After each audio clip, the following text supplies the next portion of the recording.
मैं कज़ाफ़ी स्टेडियम में मौजूद हूँ। मेरे साथ लाहौर कलंदर के डायरेक्टर्स और 2 दफ़ा पाकिस्तान सुपर लीग के चैम्पियन कोच आकिब जावेद साहब मौजूद हैं।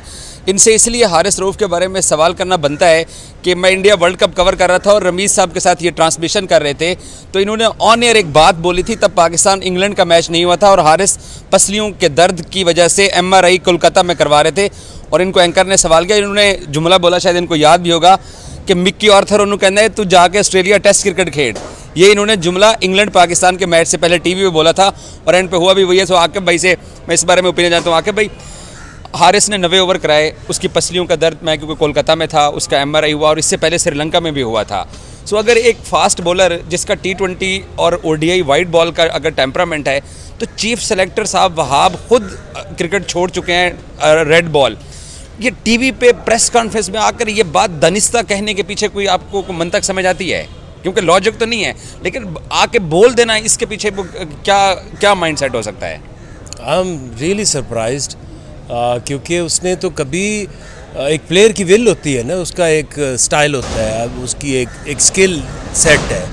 तो अगर आप वाइट बॉल में आप उसको खिला रहे हैं, उसने कभी इनकार किया? नेवर।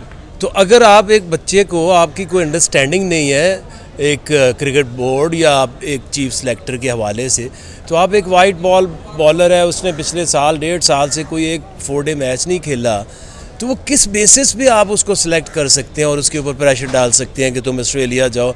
मुल्क की पता नहीं, ये मुल्क का नुकसान होगा ना खेलने से, नुकसान होगा खेलने से।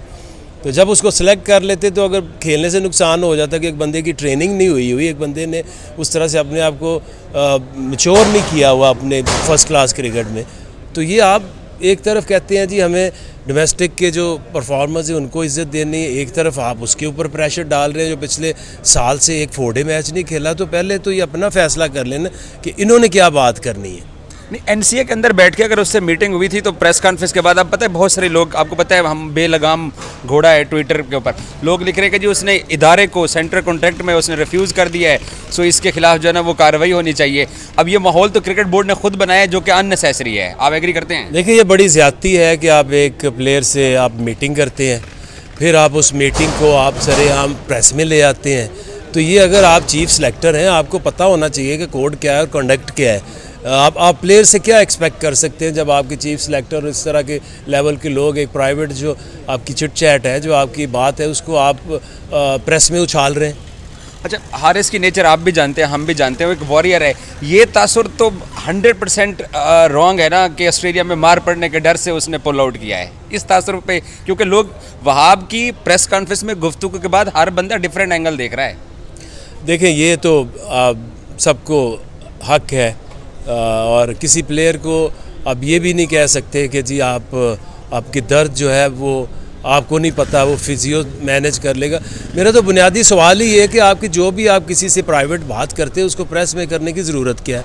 दूसरी बात यह है कि अगर आप चीफ सेलेक्टर बने हैं तो आप क्यों नहीं मेरिट के ऊपर टीम सेलेक्ट करते? आप क्यों एक बॉलर के ऊपर प्रेशर डाल रहे हैं जो आपको साल से उसने एक 4 डे मैच नहीं खेला? अगर आप उसको सिलेक्ट कर ले, वो मान जाए, तो आप लॉजिक क्या देंगे लोगों को? कहता है मैं 12 ओवर तक उसको करवाने थे पर डे। एक तो इसने कराने नहीं थे, एक तो चीफ सेलेक्टर जो है वो ये नहीं डिसाइड कर सके कितने ओवर कराने और कितने नहीं कराने। आके भाई, एक फेयर सवाल, अगर एक इदारा, अब थोड़ा सा तल्ख सवाल है, अगर एक इदारा जिसके पास एहसानुल्लाह इंजर्ड है, जिसके पास हसनैन इंजर्ड है, जिसके पास नसीम इंजर्ड है, जिसका बहुत बुरा हाल हुआ है, अगर वो अपने एक प्लेयर से मदद मांगते हैं तो इसमें क्या प्लेयर्स को सेक्रीफाइस नहीं करना चाहिए? क्योंकि हमारे बेंच पे तो कोई भी नहीं बैठा हुआ और आपको पता है हम बिल्कुल खाली पड़े हुए हैं, हमारे पास कोई बैकअप नहीं है एज ए पाकिस्तान। तो कुर्बानी से ज़्यादा बेहतर नहीं है कि आप अपना जो बेंच है उसको बढ़ाने की, उसको ठीक करने की कोशिश करें?